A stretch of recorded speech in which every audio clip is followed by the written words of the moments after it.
কাউকে যদি দেখেন আপনার কথা শুনে বোবা হয়ে আছে, চুপ হয়ে আছে, মাথা নিচু করে আছে, কিংবা স্থান ত্যাগ করে অন্য জায়গায় চলে গিয়েছে, শ্রদ্ধার সাথে বলি, মনে রাখবেন সর্বদা উনি ভয়ে যায় নাই, উনি ভয়ে যায় নাই, উনি পরাজিত হয় নাই। উনি নীরব হয়ে সাইড কেটে চলে গিয়েছেন কিংবা মাথা নিচু করে চুপ করে আছেন। উনি চাচ্ছেন আপনি মনে কষ্ট পান। না হয় জবান ওনারও আছে, মুখ ওনারও আছে, যে কথা যে লেভেল আপনি বলেছেন সেই শব্দের ডিকশনারি হয়তো আপনার চাইতে ভারী ওনারও আছে, কিন্তু উনি চাচ্ছে না ওনার মুখের সে আঘাতটা আপনার হৃদয়কে ক্ষত বিক্ষত করুক, সবার সামনে আপনার ইজ্জত কমে যাক, আপনি অপমানিত হন।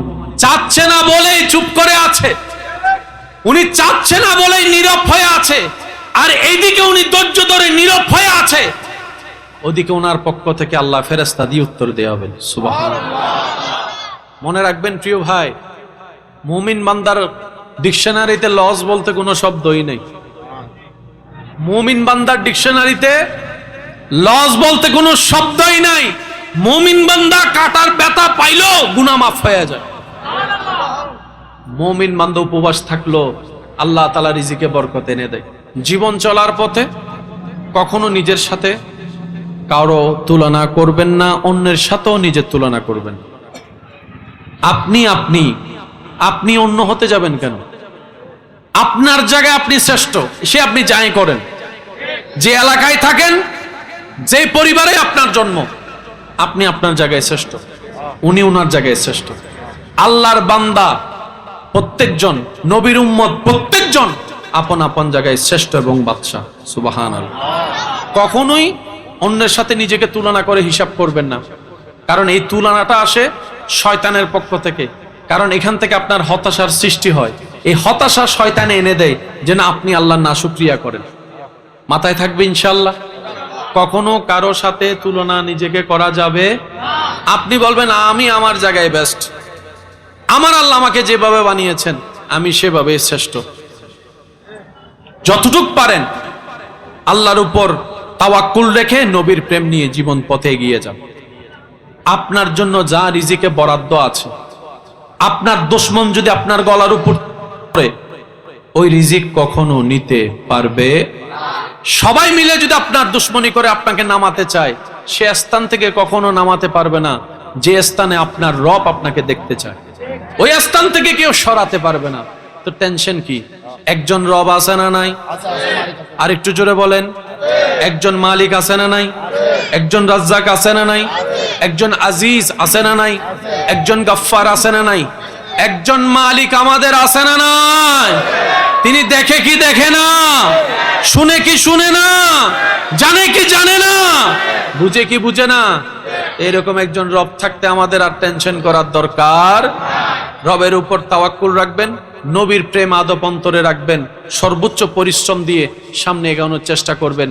দেখবেন আপনার জন্য প্রত্যেকটা পথ যারা বন্ধ করে দিয়েছিল, আপনার সেই ধৈর্যের কারণে আপনার রব আপনার জন্য তার চাইতে বেশি দরজা খুলে দিবেন, রাস্তা খুলে দিবেন। বলেন না সুবহানাল্লাহ। আল্লাহ তাআলা আমাদের সবাইকে কবুল করুক। আমার অনেক ভাই বোনেরা মনে করে আমি নামাজ পড়ি, রোজা রাখি, জিকির করি, তাহাজ্জুদ করি, আমার সমস্যা তো শেষ হচ্ছে না, আমার বিপদ কাটতেছে না, আমার চাওয়া পূরণ হচ্ছে না। আমি শ্রদ্ধার সাথে বলি, ইবাদত যা করবেন কোনো কিছু পাওয়ার আশাই করেন না, শুধু একমাত্র রবকে খুশি করার আশায় পড়বেন।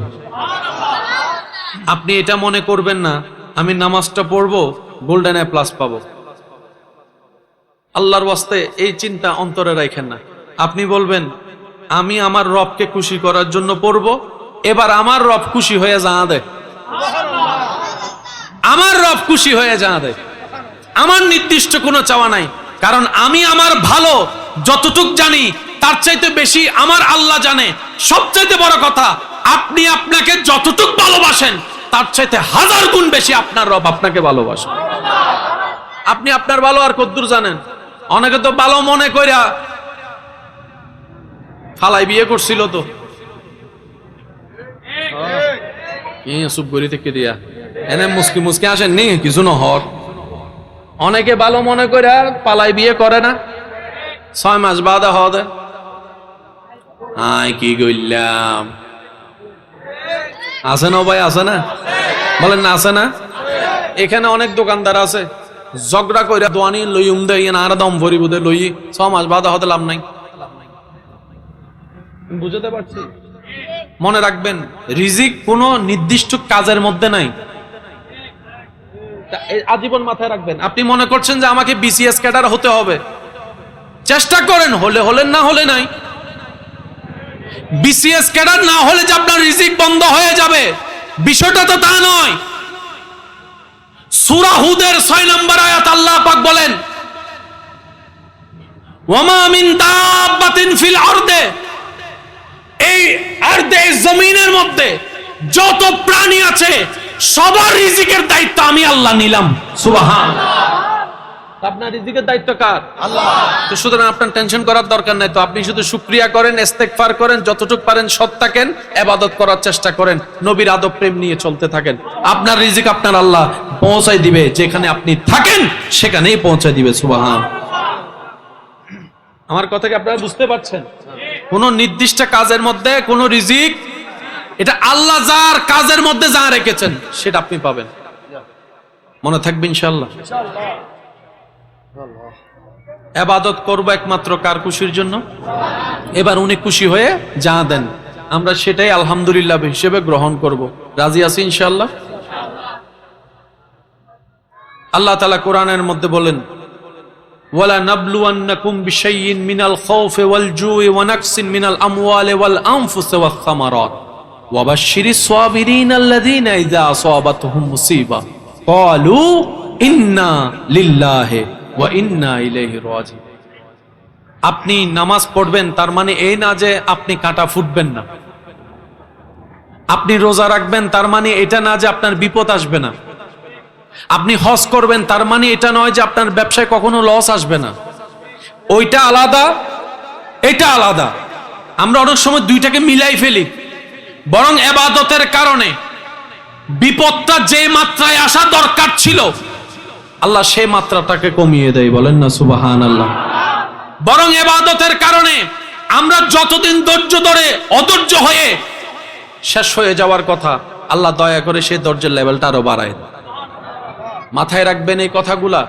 দুনিয়াতে যতক্ষণ নিঃশ্বাস চলবে বিভিন্নভাবে পরীক্ষা চলতেই থাকবে, চলতেই থাকবে। এবার আপনারা বলেন, কিছুদিন আগে যে গরমটা ছিল সবাই তখন দোয়া করছে কিসের জন্য? আমি বলবো না, আপনারা একটু সবাই মিলে বলেন কিসের জন্য? সারা বাংলাদেশের যেখানে যেখানে অসহনীয় গরম পড়েছে, ছোট থেকে বড়, পুরুষ থেকে নারী, সবার একটা অস্থিরতার মধ্যে দোয়া করছে, আকাশের দিকে তাকায়। বলেন কি দেন? দোয়া করছে তো। এবার আওয়াজ দিয়ে বলেন, আল্লাহ কি বৃষ্টি দিছে নাকি দেয় নাই? আধা ঘন্টা 1 ঘন্টার ভিতরে গরম, এটা সাক্ষী তো আপনারা আছেন, নিশ্চয় আছেন না? আধা ঘন্টার ভিতরে 1 ঘন্টার ভিতরে মোটামুটি। এখনো পর্যন্ত ওই গরমটা থাকলে এতগুলা মানুষ এই গ্যাদারিং হয়ে বসা সম্ভব না। এরকম ফ্যান 50টা দিল কভার হতো না, আপনাদের যত উপস্থিতি এবং মহাব্বতের যে উপস্থিতি। কিন্তু এখন ফ্যান ছাড়া বসে আছে। শরীরে কি গাম আছে নাকি? কারো গাম আছে? অসহনীয় গরম আছে। পুরা পরিবেশ আল্লাহ পাক শান্ত করে দিয়েছেন রহমতের বৃষ্টি দিয়ে। সুবহানাল্লাহ। এই পুরা পৃথিবীকে যদি এরকম ঠান্ডা করা লাগতো, হয় 1000 কোটি এসি লাগান লাগতো। আবার এসি ভিতরে ঠান্ডা করতো, আউটডোরে গরম করে ফেলতো। কথা বলেন ঠিক কি না? এবার আসেন, এই বৃষ্টি হওয়া সবাই চাওয়া, বৃষ্টি বৃষ্টি বৃষ্টি বৃষ্টি বৃষ্টি। অনেকে তেমন ভাবে আল্লাহ 5-6 দিন দাও বৃষ্টি বলেছে। এই বৃষ্টি হওয়ার কারণে অনেকের ক্ষেত নষ্ট হয়ে গেছে, ফসল নষ্ট হয়ে গিয়েছে।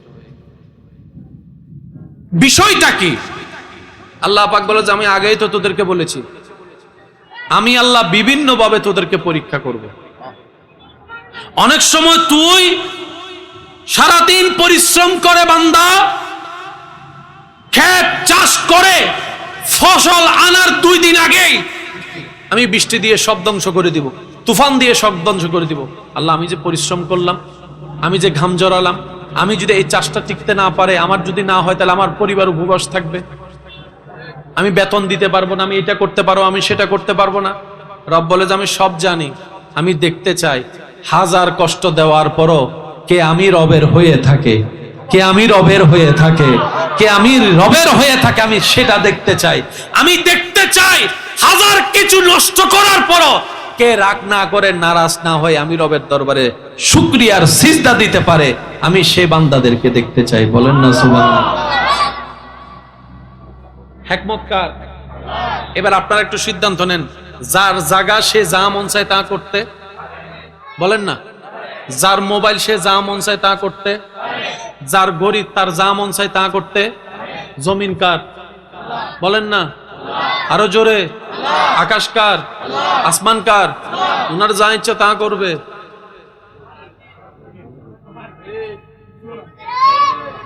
আমাদের নাক গলানোর কোনো কিছু, রব বলে যে জমিনও আমার, তুইও আমার, আমার যা ইচ্ছা তা করব, তুই কেড়ে নারাজ হওয়ার উত্তর কি দিব সেদিন? সেজন্য মুমিন বান্দা বলে যে হাঁটলো তোমার, লেঙ্গা হইলো তোমার, চোখে দেখলো তোমার, চোখে না দেখলো তোমার। আমি আফসোস করব কি নিয়ে? যে আমিটা আফসোস করব, এই আমির চুলের আগা থেকে পায়ের তলা পর্যন্ত সবই তো তোমার, সবই তোমার, সবই তোমার। চিৎকার দিয়ে বলেন সুবহানাল্লাহ। আমার বলতে কিছু, বলেন একটু আওয়াজ দিয়ে বলেন, শেষ ভালো যার সব ভালো তার। আমার বলতে কিছু, আমাদের বলতে কিছু, আমরা সবাই বারাটিয়া। বলেন আমরা সবাই কি? সেজন্য ইবাদত করব শুধুমাত্র আল্লাহর খুশির জন্য, পাইলো আলহামদুলিল্লাহ। কিন্তু এতটুক জানি, আমরা এমন একজন রব পেয়েছি যিনি না চাইতো অনেক কিছু দেন, যিনি আমরা না চাইতো অনেক কিছু দেন। চাওয়ার মতো চাইতে জানলে হয়তো এমন ভাবে দিবেন রাখার জায়গাও হবে। আমরা দুনিয়াকে যতটুক আপন ভাবি, দুনিয়া আমাদেরকে তত আপন। আমরা দুনিয়াকে যত যত্ন সহকারে নিজের ভিতর রাখতে চাই, দুনিয়া তত আদর করে আপনাকে আমাকে রাখতে চাই। কিন্তু দুনিয়া তাদেরকে রাখে যারা এই জায়গায় আপন রবকে রাখে। সুবহানাল্লাহ জোরে বলেন। দুনিয়া তাদেরকে সম্মান দেয় যাদের এই হৃদয়ে রবের প্রতি ইজ্জত আছে। দুনিয়া তাদেরকে মূল্যায়ন দেয় যারা দুনিয়াতে সমস্ত কিছুকে বাদ দিয়ে রবের কাজকে মূল্যায়ন দিয়েছে। রব্বুল আলামিন বলে, কুল কায়নাত আমার, সৃষ্টিকর্তা আমি, সুতরাং বান্দাদের ভিতরে যে হবে আমার, আমি আল্লাহ আমার সৃষ্টিকে তার করে দিব। রব্বুল আলামিন কোরআনের মধ্যে বলে, আলা ইন্না আউলিয়া আল্লাহ লা খাউফুন আলাইহিম ওয়ালা হুম ইয়াহজানুন। চিৎকার দিয়ে বলেন সুবহানাল্লাহ। এবার আপনারা একটু সিদ্ধান্ত নিয়ে আমাকে বলুন, ইসলাম কি জানা বেশি দরকার না বুঝা বেশি দরকার? এবার আসেন, আমাদের এই দেহটা সৃষ্টি করেছেন কে? বাবা একটু মনোযোগ আছে আপনাদের? নাকের ভিতর পশম। আমার অনেক ভাই বোনেরা বিরক্ত হয়ে যায়, আছে না? বিরক্ত। বিজ্ঞান বলে, তোমার নাকে যদি পশম না থাকতো, তোমার ফুসফুস, শুনি না আরো জোরে। আমার বিজ্ঞানের ছাত্র ভাইয়েরা বোনেরা যদি থাকেন, একটু মনোযোগ দিয়ে শ্রবণ করবেন। আল্লাহ অহেতুক কোনো কিছুই সৃষ্টি করে না।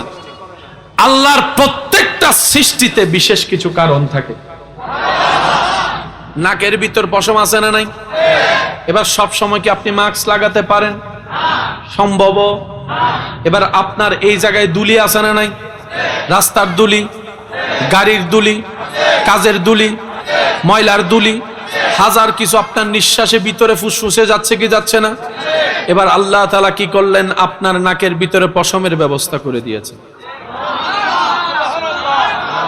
এই পশমগুলা যতগুলা ধুলি আসে সবগুলাকে ঢুকতে দেয় না, পশমে আটকায় যায়। সুবহানাল্লাহ জোরে বলেন। এবার এরপরও কিছু ঢুকার সম্ভাবনা আছে না নাই? এবার আল্লাহ তাআলার নাকের ঠিক গোড়ার মধ্যে কিছু লিকুইড জাতীয় জেলের ব্যবস্থা করেছেন।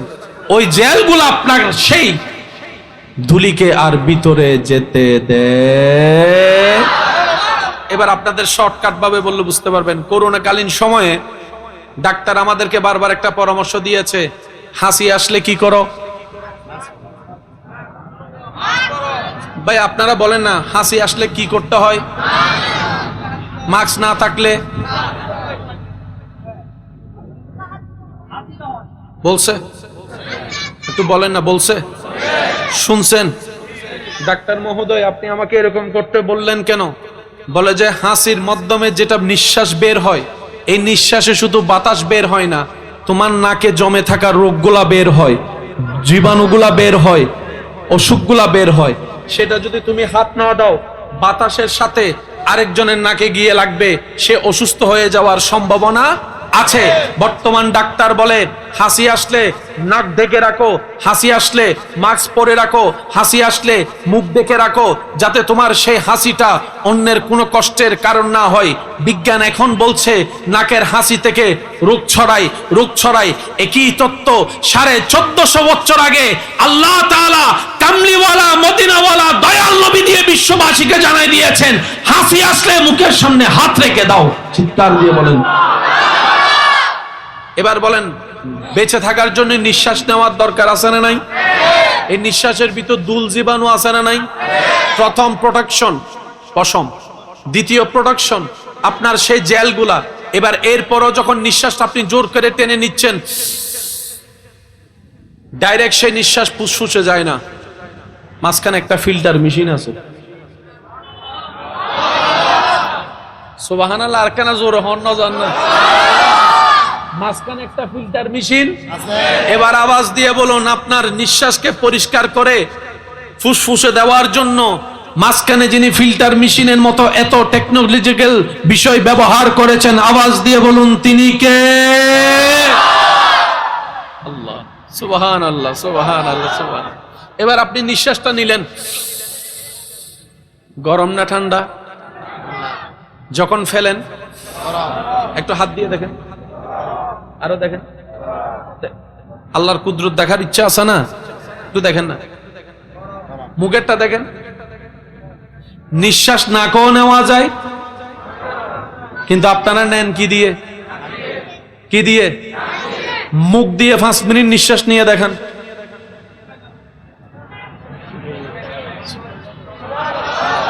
আরো জোরে বলেন না, আরেকটু জোরে বলেন না। মুখ দিয়ে নিঃশ্বাস নিলে খাবার বন্ধ হয়ে যাবে, মুখ দিয়ে নিঃশ্বাস নিলে পানি খাওয়া বন্ধ হয়ে যাবে। সেজন্য যতবার পানি খাবেন দেখবেন অটোমেটিক আপনি না চাইলেও নিঃশ্বাস বন্ধ হয়ে যায়। আর যদি নিঃশ্বাস নেওয়া এবং খাওয়া একসাথে হয়, তখন দেখবেন এটা নাই মুডি। আমি কি বুঝাতে পারছি আপনাদেরকে কথা? নিঃশ্বাস নেওয়া আলাদা, খাবার খাওয়া আলাদা। এই টেকনোলজি সৃষ্টি করে দিয়েছেন তিনি কে? আর একটু জোরে বলেন তিনি কে?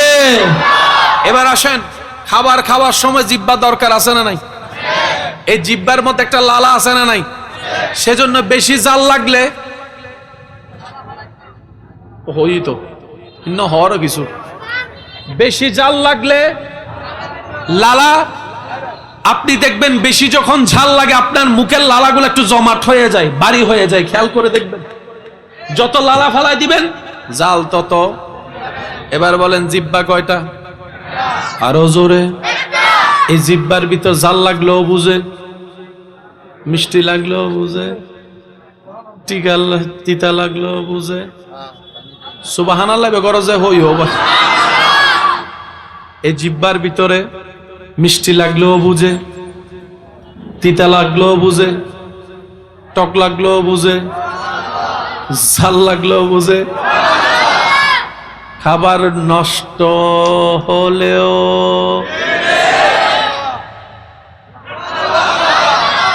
আমি শুনি না, আরো জোরে। একটা মাত্র। এবার জিহ্বাটা ঘরে যাইয়া দেখবেন জিহ্বার গোড়াটা বড়, যত সামনে আসে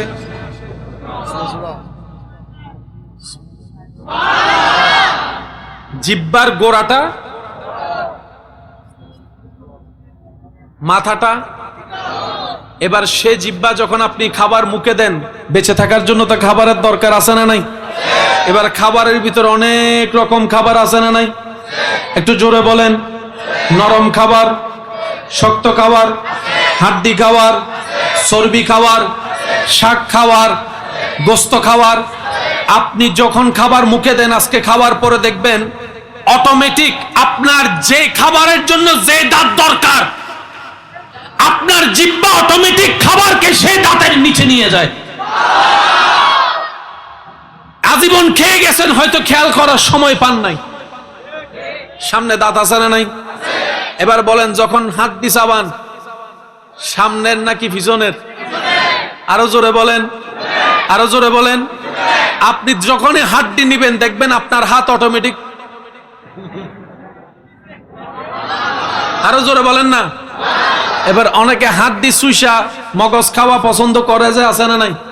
হাত দি যখনই হাতে নিবেন, দেখবেন যে সেটা আর ওদিকে যায় না। সুবহানাল্লাহ নহর। আর একটু জোরে বলতে হবে সুবহানাল্লাহ। এবার আপনি যখন শাক খান, আল্লাহু আকবার, চিবানোর জন্য দাঁতের দরকার আছে না নাই? গরুর গোশত চিবানোর জন্য দাঁতের দরকার আছে না নাই? এবার আমি প্রশ্ন করব, আপনারা উত্তর দিবেন, আমাদের দাঁত দিয়েছেন কে? এবার জিহ্বাটাকে একটু মারির গোড়ায় নিয়ে যান, দেখবেন সেপ্টা দাঁত আছে আছে। জিহ্বাকে নিয়ে যান, দেখবেন যে সেপ্টা। এবার একটু সামনে আনেন, দেখবেন যে একটু মঞ্জা দাঁত। এবার আরেকটু সামনে আনেন, দেখবেন সোজা দাঁত।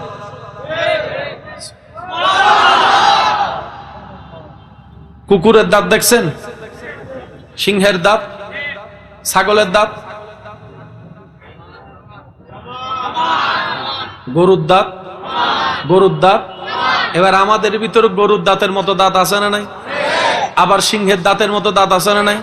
আল্লাহ আমাদেরকে সোজাও দিলা, সেপ্টাও দিলা, কোনাও দিলা। ব্যাপার কি? রব বলে যে শাকও খাইতে হবে,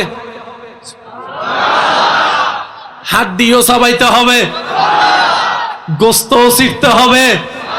তোদের দাঁতকে আমি আল্লাহ এমন ভাবে বানিয়েছি, আমি আল্লাহ যত প্রকার খাবারকে হালাল করেছি, ওই হালাল খাবার খাবার মতো তোদের দাঁতও ব্যবস্থা করে দিয়েছে। আপনি ছাগলের সামনে একটা মুরগি রাখবেন,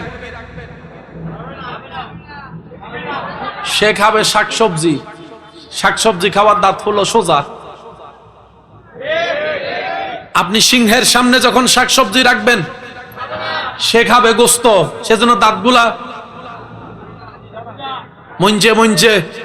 কি দাঁতগুলা কি? সেজন্য আপনার সে দাঁতও আল্লাহ দিয়েছেন। আমি বলতে চাচ্ছি, ফাবি আইয়া আলাই রাব্বিকুমা তুকাজ্জিবান। রব বলে, তোমরা আমার কোন কোন নিয়ামত স্বীকার করবা? কোন কোন নিয়ামত স্বীকার করবা বান্দা? সারাদিন শরীর পরিশ্রম করে ক্লান্ত হয়, তোমার ঘুমের দরকার, শরীর বলে একটু ঘুম লাগবে। যদি ঘুমটা তোমার পরিপূর্ণ না হয়, সকালে কাজ তোমার পরিপূর্ণ পারফেক্ট করা সম্ভব না। বান্দা, তোমার শরীর যখন ক্লান্ত হয়ে বিছানায় শুয়ে যায়, আমি সেই রব যে তোমাকে মায়া করে ঘুমটা পাড়িয়ে দিই, ঘুমটা পাড়িয়ে দিই। সকাল সকাল যদি তুমি উঠতে না পারো, ঘুম থেকে উঠতে যদি তোমার একটা দুইটা হয়ে যায়, চাকরি তোমার থাকবে না, তোমার রিজিকের রাস্তা বন্ধ হয়ে যাবে দুনিয়াবি ভাবে। আমি সেই রব যে তোমাকে সেই সকাল সকাল কাজের টাইমের আগে ঘুম থেকে তুলে দিই, ঘুম থেকে তুলে দিই। বান্দা, ফাবি আইয়া আলাই রাব্বিকুমা তুকাজ্জিবান। বান্দা, তুমি পরিশ্রম না করলে বেতন আসবে না, বেতন না হলে বাজার হবে না, বাজার না হলে পরিবার উপবাস থেকে যাবে। আমি তোমার সেই রব যে তোমাকে হাঁটার শক্তি দিয়ে দুইটা পা ব্যবস্থা করে দিয়েছে। সুবহানাল্লাহ। ও আমার বান্দা, আমি তোমাকে দুইটা ফ্রি চোখ দিয়েছি যাতে তুমি রাস্তাকে দেখতে পাও, নিজেকে হেফাজত করে যেতে পারো। ও আমার বান্দা, আমি তোমাকে হাত দিয়েছি, শক্তি দিয়েছি, সে হাত দিয়ে তুমি পরিশ্রম করছো। হে আমার বান্দা, তোমাকে আমি ব্রেন দিয়েছি যাতে তুমি বুঝে শুনে কাজ করতে পারো। বান্দা বল, রব বলে, হে আমার বান্দা, ফাবি আইয়া আলাই রাব্বিকুমা তুকাজ্জিবান। ফাবিআইয়ি আলাই রাব্বিকুমা তুকাজ্জিবান, ফাবিআইয়ি আলাই রাব্বিকুমা তুকাজ্জিবান। ও আমার বান্দা, কোন কোন নিয়ামত তুমি অস্বীকার করবা? ডাইনে তাকাও, আমি রবের নিয়ামতে ভরপুর। বামে তাকাও, আমি রবের নিয়ামতে ভরপুর। সামনে পিছনে আমি রবের নিয়ামতে ভরপুর। উপরে নিচে আমি রবের নিয়ামতে ভরপুর। আয়নার সামনে দাঁড়িয়ে তুমি নিজেকে দেখো, তোমার মাথার চুল থেকে পায়ের তালু পর্যন্ত আমি রবের নিয়ামতে ভরপুর হয়ে আছে। এবার বলেন, বাজার করি কারা? একটু জোরে বলেন। বাজারে জিনিস নিয়ে আসে মানুষ, বাজারে জিনিস নিয়ে আছে কারা? এবার বলেন, সে বাজারকে ক্ষেতের মধ্যে থেকে মাটি থেকে তুলেছেন যিনি, তিনি কে? জোরে বলবেন না। কৃষকতে রোপণে না করে, গাছ উগ্র রোপণ করিতে যাগুই হানি একখানা দিলে দিলু, নদিলে আরো জোর হনা, নদিলে তিলে তিলে সে মাটি থেকে গাছে রূপান্তর করেন যিনি, তিনি। সে গাছের মধ্যে থেকে ডালা প্রশাখা বের করেন তিনি। আবার সে গাছ থেকে ফল বের করে, ফুল বের করে, শাক বের করে। আওয়াজ দিয়ে বলুন তিনি। এবার আমি সবার কাছে একটা উত্তর জানতে চাই, আপনারা একটু আমাকে উত্তর দিবেন। আপনাদের কি কোনো কষ্ট হচ্ছে ভাইয়া? পিছনের ভাইয়েরা কি বিরক্ত হচ্ছেন? আপনারা বিরক্ত হচ্ছেন? আপনাদের কষ্ট হচ্ছে? এবার সবাই মিলে একবার বলেন তো আলহামদুলিল্লাহ। মানুষের শরীরে যখন সমস্যা দেখা দেয়, ভিটামিন কমতি দেখা যায়, ভিটামিন এ আছে না, vitamin B, vitamin E, vitamin C, vitamin D, এক এক ভিটামিনের কাছে এক একটা। সেজন্য অনেক সময় ফার্মেসিতে দেখবেন এ টু জেড ভিটামিন পাওয়া যায়, আছে না? তো শরীরে যত প্রকার ভিটামিন সবগুলা যাবে, পাবে কোত্থেকে? খাবার থেকে, ঠিক? এবার বলেন, সেই ভিটামিন পরিপূর্ণ করার জন্য আল্লাহ তাআলা শাক দিছে কি দেয় নাই? আমিষ, প্রোটিন, ক্যালসিয়াম, এক এক খাবারে। আরো জোরে বলেন না। যেমন ওই আরারে ছোটবেলা হইতো ওই কিছু লাল শাক আছিল দি, দেখতে রক্তর মতো, তো মুরব্বী কলে তো ইনহা রক্ত বাড়িব ন হয় বাংলারি শাকিন ওরা দেখতে কির মতো, অদিন হা রক্ত বাড়িব। আর সুন্দর করি রক্ত খাইতাম, রক্ত খাইতাম মানে শাক খাইতাম দেখি বাড়ি বেল্লাই। মা বোন যখন কনসিভ হয়, ডাক্তারে খাবার আলাদা করে দেয়। ডায়াবেটিস রোগীর খাবার আলাদা, প্রেসার রোগীর খাবার, একটু জোরে বলেন না, প্রেসার রোগীর খাবার। এবার বলেন, গোস্ত, প্রেসার যদি হাই প্রেসারের রোগী থাকে গোস্ত খাওয়া যাবে? তার মানে গরুর গোস্তর ভিতরে হাই প্রেসারের নিয়ামত আল্লাহ রেখেছেন। চিৎকার দিয়ে বলেন না সুবহানাল্লাহ। এবার বলেন, ডিমের মধ্যে দুইটা অংশ আছে না নাই? একটা সাদা অংশ আর একটা কুসুমের অংশ আছে না নাই? অনেক রোগীকে দেখবেন সাদা অংশ খায়, কুসুম। আমি বললাম, ভাইয়া কুসুম খান না কেন? বলে যে কুসুমে যে কাজ করে সেটা আমার শরীরে বেড়ে গেছে, এখন যদি বাড়ার উপর বাড়া খায় আমি আবার বাড়া হয়ে যাব। আরো জোরে বলেন না। যেটা কম থাকে মাত্রা, সেটা খেলে প্রোটিন চলে আসে, আমিষ চলে আসে, ক্যালসিয়াম চলে আসে। রব্বুল আলামিন বলে, ইন্নী জাইলুন ফিল আরদে খলিফা। ও বিশ্ববাসী মানুষ, তোমাদেরকে আমি আল্লাহ খলিফা হিসেবে প্রেরণ করেছি। এই পৃথিবীতে টিকে থাকার মতো তোমাদের যা দরকার আমি রব সব ব্যবস্থা করে দিয়েছি এই মাটির ভিতরে। চিৎকার দিয়ে বলেন সুবহানাল্লাহ। পুকুরের মাছ আছে না? নদীর মাছ, সাগরের মাছ, তিনটা মাছের স্বাদ কয় রকম? উপকারও বলেন না, উপকারও। এক কথায় ফাবিআইয়ি আলাই রাব্বিকুমা তুকাজ্জিবান। রব বলে যে কোনোভাবে আমার নিয়ামত স্বীকার করার কোনো সুযোগ নাই। এই রব অন্য আয়াতে বলেন ফাবিআইয়ি আলাই রাব্বিকুমা তুকাজ্জিবান। সেই রব অন্য জায়গায় বলে মা গররাকা বিরাব্বিকাল কারীম। হে বিশ্ববাসী, বানাইলাম তোরে আমি, তুই আমারই ভুলে গেছস। খাওয়াই তোরে আমি, তুই বসের প্রশংসা করস। আমারে বাদ দিয়ে সৌন্দর্য দিলাম আমি, প্রশংসা করছে তোর প্রিয় মানুষে, থ্যাংক ইউ, তুই তারে বলস। বানাইলাম যে তার একবারও বললি না। খাবার পেট ভরে খেস, ডেকুরের শান্তি তুলে, রান্না মজা হয়েছে আপনার, অনেক মজা হয়েছে, ধন্যবাদ তারে দিলি, আমি যে মাটির থেকে তুলে দিলাম।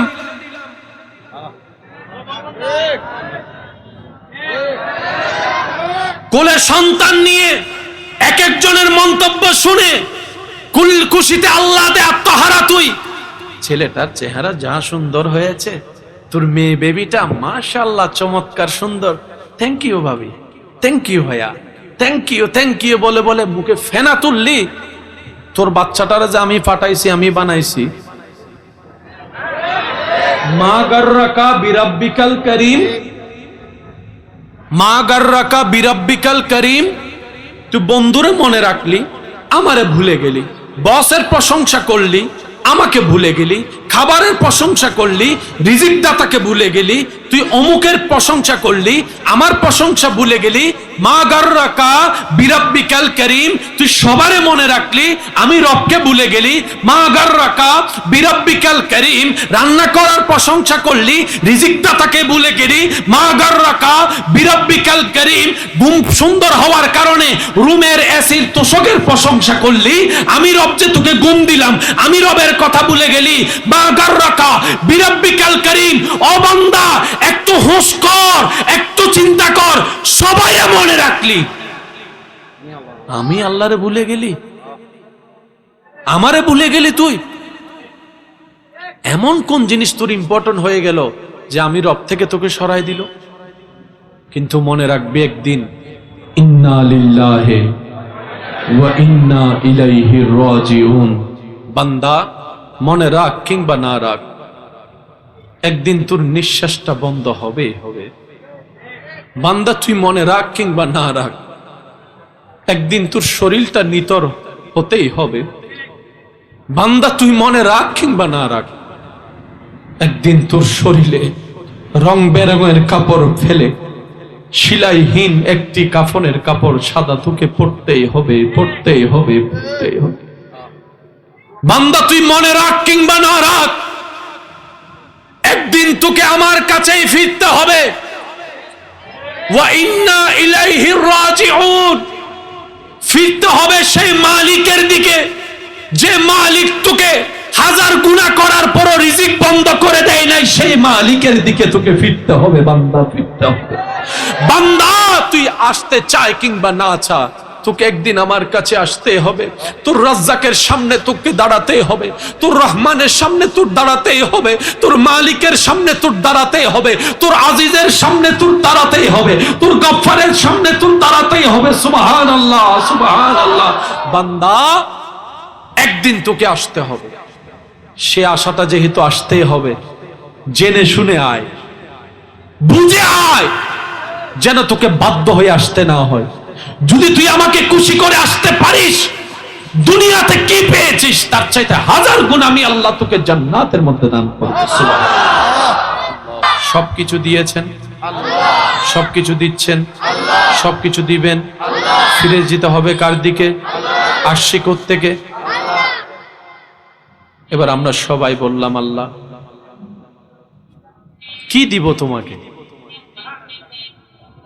এত কিছু তুমি আমাদেরকে যোগ্যতার বাইরে দান করেছো। সত্যি করে একটা কথা বলেন তো, নেক আমল হিসাবে যদি রিজিক দিতেন, আপনি আমি পুরা মাস খাবার পাইতাম?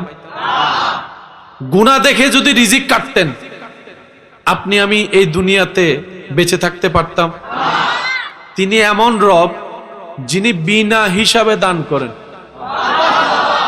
আর একটু জোরে বলেন না।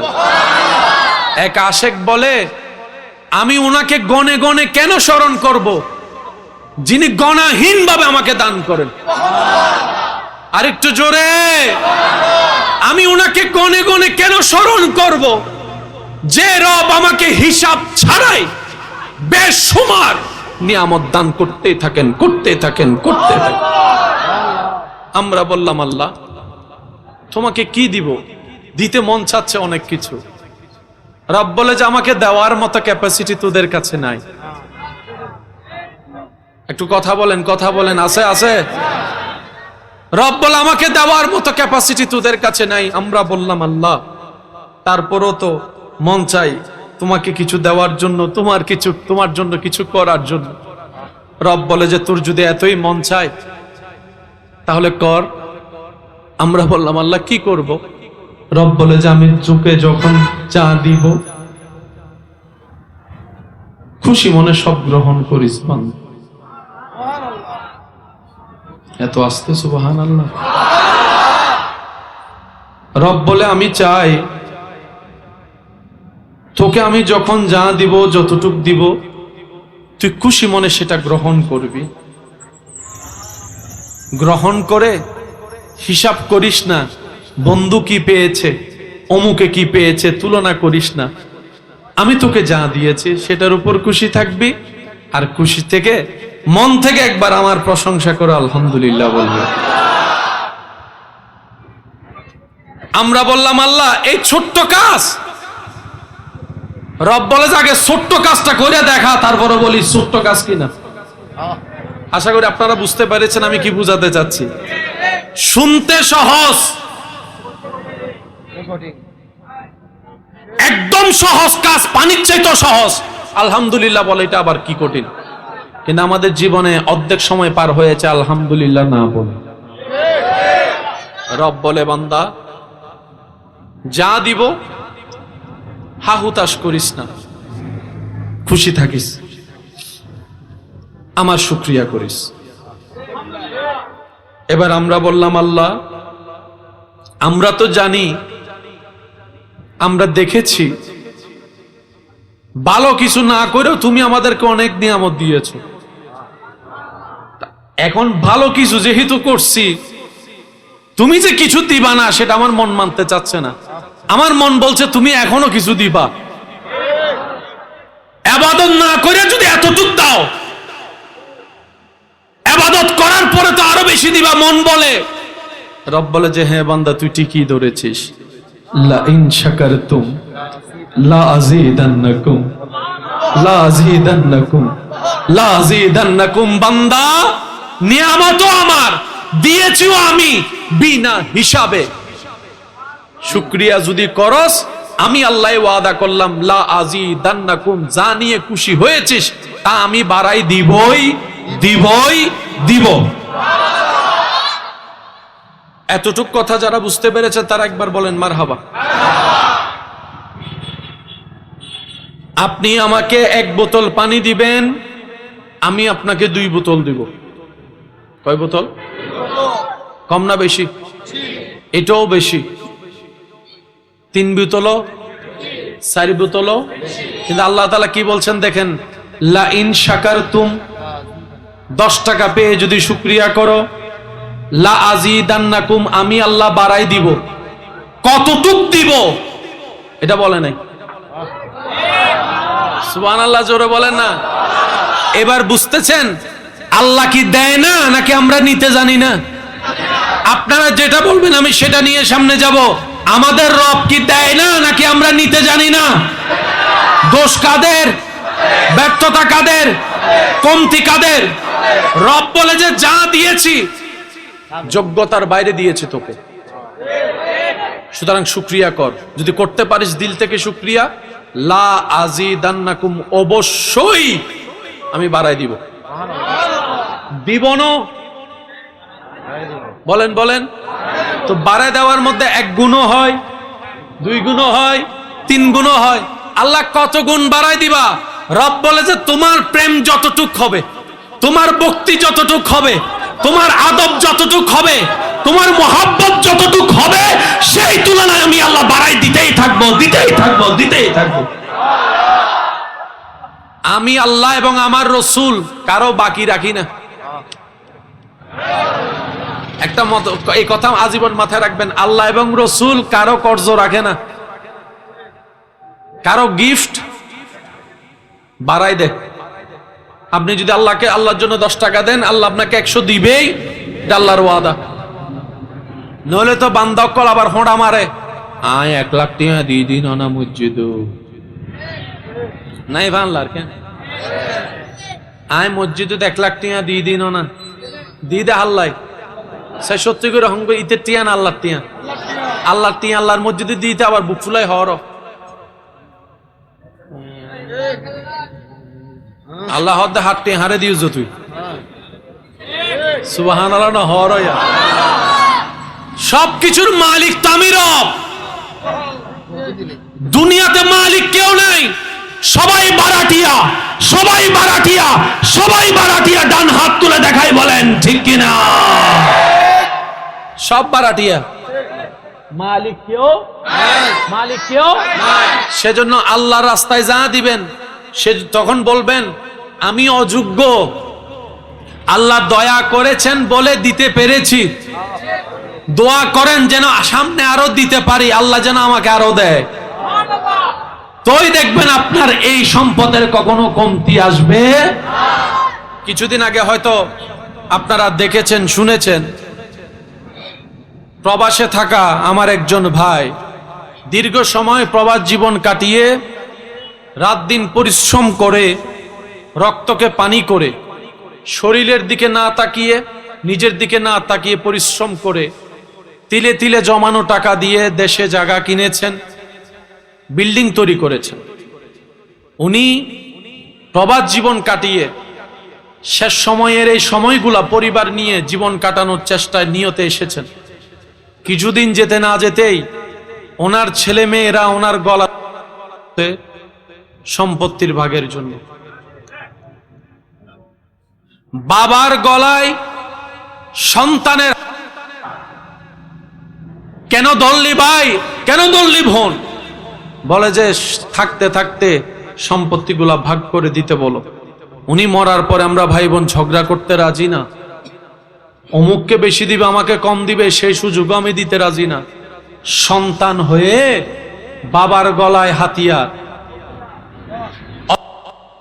গলায় কার জন্য কি করলো, রক্ত পানি কার জন্য করলো, দিন রাত পরিশ্রম কার জন্য করলো, 10 মিনিট রোদে থাকতে পারে না সে মানুষটা প্রবাস জীবনে উত্তপ্ত গরম রোদের মধ্যে সময় কাটালো কার জন্য?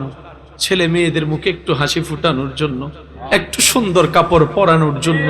নিজে যা জীবনে কষ্ট সয়েছে ছেলে মেয়েকে সেই কষ্টের আঁচড় না দেওয়ার জন্যই তো এই কষ্ট সয়েছেন। আজকে বয়সের সূর্যটা অস্ত যাওয়ার সময় আসলো, ছেলে মেয়ে নাতি নাতনি নিয়ে একটু সময় কাটাবে সেই চিন্তাটাই হয়ে এসেছে, কিন্তু আর পূরণ হলো না। হাতের আঙ্গুল একটা ভেঙে দেওয়া হয়েছে, শরীরের মধ্যে গলার মধ্যে আঘাত দেওয়া হয়েছে, পিঠের মধ্যে বেতের আঘাত দেওয়া হয়েছে। এই সম্পদ লাভ কি? যে সম্পদে আপন সন্তান স্ত্রী পুত্র আপনকে শত্রু বানিয়ে দেয়। কথা বলেন ঠিক কিনা? এজন্য আল্লাহর কাছে সম্পদ চাইবেন কিভাবে? আল্লাহ অতটুক সম্পদ দাও যতটুক সম্পদ আমি পেলে সচ্ছলতার জীবন নিয়ে পরিবারের সবাই নিয়ে তোমার দরবারে শুকরিয়ার সিজদা আদায় করতে পারবো, অতটুক সম্পত্তি তুমি আমাকে দান করো। আল্লাহ অতটুক সম্পত্তি দাও যে সম্পত্তি আমার আসলে আমার পরবর্তী প্রজন্ম কারো সামনে হাত পাততে না হয়, 2 হাত যেন তোমার দরবারে বারবার পাতে, অতটুক সম্পত্তি দাও। আল্লাহ অমন সম্পত্তি দিও না যে সম্পত্তির কারণে আমার রক্তের ছেলে মেয়েরাই আমার দুশমন হয়ে যাবে, ভাই ভাইয়ের দুশমন হয়ে যাবে, এমন সম্পদ দিও না। এক কথায় আল্লাহ আমাকে কল্যাণময় সম্পদ তুমি দান করো। জাগাও সম্পদ। জাগা কি? আপনাদের মনে কষ্ট হয়ে যাচ্ছে। জাগা কি? আমরা সবাই চিনি। টাকা কি? স্বর্ণ, বিল্ডিং, শরীরের সুস্থতা। কিন্তু এটা যখন অসুস্থ হয়, বলেন বলেন বলেন বলেন, আপনাদের এলাকায় এমন অনেকে আছে চিকিৎসা করাতে করাতে জায়গা, বিল্ডিং, ফ্ল্যাট বাড়ি, স্বর্ণ, তার মানে আসল সম্পদ, আর সে শরীরের দিকে খেয়াল না রেখে সম্পত্তি জুড়ানোর কাজে আমরা নেমে যাই। দিন শেষে দেখা যায় এই শরীর বাঁচাইতে গিয়ে অনেক ছেলে মেয়েরা তেমনও চিন্তা করে মইরাও গেছে, এই 5 জন হই আর গুণানো হয়। অনেকে বলে মইরাও গেছে, নিজেও মরল, আমাদের সবকিছু মাইরা গেল। আছে না নাই? সেজন্য আমি সবাইকে বলবো, অভিভাবক বৃন্দ যারা আছেন আমার আওয়াজ শুনছেন, আপনাদেরকেও বলবো, আজকে চেহারায় আপনি যেই রং দেখছেন 10, 15, 20 বছর পরে সেই রং আর থাকবে না। চুলের কালার পরিবর্তন হয়ে যাবে, দাড়ির কালার পরিবর্তন হয়ে যাবে, চামড়ার মধ্যে ভাঁজ চলে আসবে, আওয়াজের মধ্যে জড়তা চলে আসবে। আপনি খাবার আগের মতো খেতে পারবেন না, আবার আগের মতো সেই শক্তি নিয়ে আপনি দৌড়াতে পারবেন না।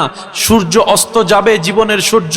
সেজন্য ওই সময়টা আসার আগেই আপনি নিজের জীবনের একটা ছাদ তৈরি করুন। আমার ভাই আমাকে বলবে 5 তলা বিল্ডিং আমি তৈরি করেছি, ছাদ আমার কি নাই, আবার কি ছাদ তৈরি করব? আমি বলবো ভাইয়া, আমি বলবো বোন, হয়তো আমি বুঝাতে ব্যর্থ হয়েছি। আমি সে ছাদের কথা বলিনি যে ছাদ আপনার সূর্যের আলো থেকে আপনাকে সেভ করে, বৃষ্টির দিনে বৃষ্টি থেকে আপনাকে সেভ করে। আমি সেই ছাদের কথা বলিনি। আমি বলছি এমন একটা ছাদ যে ছাদের নিচে আপনি অসহায় হয়ে পড়ে যাওয়ার পর আপনার ছেলে মেয়েরা আপনাকে মাথায় তুলে রাখবে। আর সেই ছাদের নাম হচ্ছে ইত্তাকুল্লাহ, আল্লাহর ভয়ের ছাদ। এই ছাদের পিলার হচ্ছে হুব্বে মুস্তাফা, নবীর প্রেম।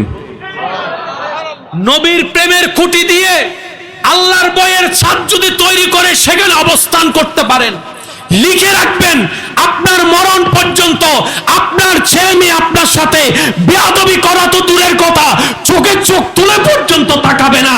এটাই আল্লাহ পাক দয়া করে ব্যবস্থা করে দিবেন। চিৎকার দিয়ে বলেন সুবহানাল্লাহ। এবার আমার ইমানদার ভাইয়ের আওয়াজ দিয়ে বলুন, ইজ্জত দেওয়ার মালিক কে? আরেকটু জোরে বলেন, ইজ্জত দেওয়ার মালিক কে? আমাদের বর্তমান কিছু কিছু মা বাবা এমন আছেন, সন্তানকে দুনিয়াতে বাঁচার জন্য যা দরকার সব দেয়, কিন্তু কবরে ভালো থাকার জন্য। আশা করি আপনারাও আমার সাথে একমত হবেন। ABCD যত গুরুত্ব সহকারে ছোট্টবেলা থেকে মুখস্থ করানো হয়, আলিফ বা তা সা সেই গুরুত্ব দিয়ে পড়ানো হয় না। আরেকটু জোরে বলেন, স্কুল টাইম যদি সকাল 6:30টায় দেওয়া হয়, তারপরও দেখবেন আমার বাপ, আমার সেই ভাই বোনেরা ওই বাচ্চাদেরকে, নিষ্পাপ ছোট ছোট বাচ্চাদেরকে, যাদের শরীরের তুলনায় ব্যাগের ওজন 2 গুণ বেশি হয়, জোর করে ঠেলে ঠেলে উঠে, বাবা উঠো, আম্মু উঠো, কিন্টারগার্টেন। তো সকালবেলা একটু কোরআন তেলাওয়াত টাইম নাই, তো বাচ্চারা একদম টাইম পায় না। সকালেও পড়া, স্কুলেও পড়া, বিকালেও পড়া, স্যারের কাছেও পড়া, রাতের কাছেও পড়া। না নামাজের টাইম আছে, না কোরআন তেলাওয়াতের টাইম আছে, কিন্তু কার্টুন দেখার টাইম। একটু কথা বলেন, কার্টুন দেখার টাইম, দুষ্টামি করার টাইম, ফান করার টাইম, সবকিছুর টাইম। কোরআন তেলাওয়াতের টাইম, কোরআন তেলাওয়াতের টাইম, কোরআন তেলাওয়াতের টাইম। এবার আপনি বলবেন এটা ধর্মীয় কিতাব পড়লো কি না পড়লো কি? আমি বলবো ভাই শুনেন, প্রত্যেকটা ঘটনার পিছনেও ঘটনা থাকে, প্রত্যেকটা কারণের পিছনেও কারণ থাকে। কিছু কিছু বিষয় এমন এক কারণে 10 কারণ জড়িত। তুমি 1 বস্তা চাউল পেয়ে শুকরিয়া করেছো, আমি তোমার ভাগ্যে 4 বস্তা চাউল বরাদ্দ করে দিয়েছি। সুবহানাল্লাহ। যদি তোমার প্রেজেন্টেশনটা আরো বেশি সুন্দর হয়, এমনও হতে পারে তোমার এই বলার কারণে তোমার ছেলে রিজিক বাড়াই দিব, তোমার মেয়ে রিজিক বাড়িয়ে দিব। এমনও হতে পারে তোমার নাতি নাতনি রিজিকও বাড়িয়ে দিব। এমনও হতে পারে আজকের এই অল্প রিজিকে তোমার খুশি হওয়াটা, আমি রব যদি খুশি হই, আমি আল্লাহ তোমাকে জান্নাতের রিজিক দিয়ে ভরপুর করে দিব। সুবহানাল্লাহ। একটা কথা মাথায় রাখবেন, প্রথম কথা কি বললাম? আল্লাহ এবং রসুল কারো বাকি রাখে বলেন না, কারো বাকি রাখে। এবার আপনারা সবাই মিলে নবীর উপর যখনই একবার দরুদ পড়েন, কয়বার? সাথে সাথে আপনার আমলনামায় আল্লাহ 10টা পড়ছেন। ভাইয়া কয়বার? একটু সবাই বলেন, অঙ্কটা একটু বোঝার চেষ্টা করবেন। পড়ছেন কয়বার? সব লেখা হয়েছে। তাহলে একের চাইতে 9টা বেশি। এতটুকু শেষ, বলে যে না 10টা গুনাহ মাফ। দরুদ কয়বার, সওয়াব কয়টা, গুনাহ মাফ কয়টা? নবী বলে না এখনো শেষ হয় নাই, 10টা মর্যাদা আরো বাড়ায় দেওয়া হবে। তাহলে এক পড়লেন 29 বেশি পাইছেন। সুবহানাল্লাহ বলবেন। ভাইয়া দরুদ পড়ছেন কয়বার? বেনিফিট আসছে 30টা, বেনিফিট আসছে। তাহলে একটা যদি কেটে দেন বাকি থাকে 29টা। একবার দরুদ 29টা ফায়দা। এই সুযোগ আছে না নাই? একজনের জন্য না, সবার জন্য। তারপর আপনি দেখবেন দরুদ পড়ার পরিবেশে বসার পরও অনেকের মুখ খুলে না। খেয়াল করছেন এটা? এখনো দেখবেন আপনারা, এখনো যদি পড়েন অনেকের মুখ খুলবে না, খুলবে না। আমার ভাই মনে করে আমি তো পড়ি নাই, আমি বলবো না আপনি পড়েন নাই না, শয়তান আপনাকে মুখে খুলতে দেয় নাই, আপনি যেন নিয়ামত থেকে বঞ্চিত হন। কথা বলেন ঠিক কি না? সেজন্য ইমানদার ভাই নেকির কাজে ইচ্ছা মতো প্রতিযোগিতা করবেন। নেকির কাজে প্রতিযোগিতা, হিংসা নিয়ে দুনিয়াবি কাজে যে প্রতিযোগিতা করে আমরা সময় নষ্ট করছি, এটা আমাদের ওয়েস্ট অফ টাইম, সময় নষ্ট ছাড়া আর কিচ্ছু নয়। কথা বলেন ঠিক কিনা? দুনিয়াও লাগবে। কেন দুনিয়া নিব না? 100 বার নিব, কারণ এটা আমার রব আমার জন্য বানিয়েছেন, আপনার রব আপনার জন্য বানিয়েছেন। নিবেন না কেন? দুনিয়াও লাগবে। দুনিয়া কতটুক নিব? যতটুক আল্লাহ দয়া করে দেয় অতটুক নিব। সুবহানাল্লাহ বলেন। আল্লাহ দয়া করে যতটুক দেয়, এক কথায় আল্লাহ যতটুক দিয়ে খুশি আমরা ততটুক পেয়ে খুশি। কোনো আফসোস, কোনো বেশি চাওয়া, কোনো চাহিদা, কোনো মন খারাপ। আল্লাহ দিয়ে খুশি, আমরা পেয়ে খুশি। প্রথম কাজ, সর্বাবস্থায় যে কোনো পরিবেশ পরিস্থিতিতে কোনো প্রকার আঙ্গুল তোলা ছাড়া, দাড়ি কমার চিন্তা করা ছাড়া, ডান বামের সাথে তুলনাহীন ভাবে যা আল্লাহ দিবেন সেটার উপর খুশি মনে বলবেন আলহামদুলিল্লাহ। সকালে, দুপুরে, বিকালে, সন্ধ্যায়, রাতে পাইলো আলহামদুলিল্লাহ। যদি কষ্ট না হয় একটু সবাই মিলে বলেন পাইলো আলহামদুলিল্লাহ। প্রথম কাজ আমাদের একটা, সর্বাবস্থায় শুকরিয়া করতে হবে। কার? আল্লাহ। দ্বিতীয় নম্বর আমাদের কাজ, সেটা হচ্ছে শয়নে স্বপনে প্রত্যেকটা কাজে সামনে পিছনে শুধু ইস্তেগফার ইস্তেগফার ইস্তেগফার, আল্লাহর কাছে ক্ষমা চাওয়া, আল্লাহর কাছে ক্ষমা চাওয়া। দোষ না করলেও নিজেকে দোষী মনে করা। অন্যকে দোষী মনে করা যাবে, অন্যের দোষ খোঁজা যাবে, অন্যের পিছনে লাগা যাবে, অন্যের পিছনে সময় নষ্ট করা যাবে, অন্যের গীবত করা যাবে, অন্যের ক্ষতি করা যাবে। দোষ ধরব নিজের, ক্ষমা চাইবো আল্লাহর কাছে। একটা কাজ শুকরিয়া করা, আর একটা কাজ হচ্ছে ইস্তেগফার করা।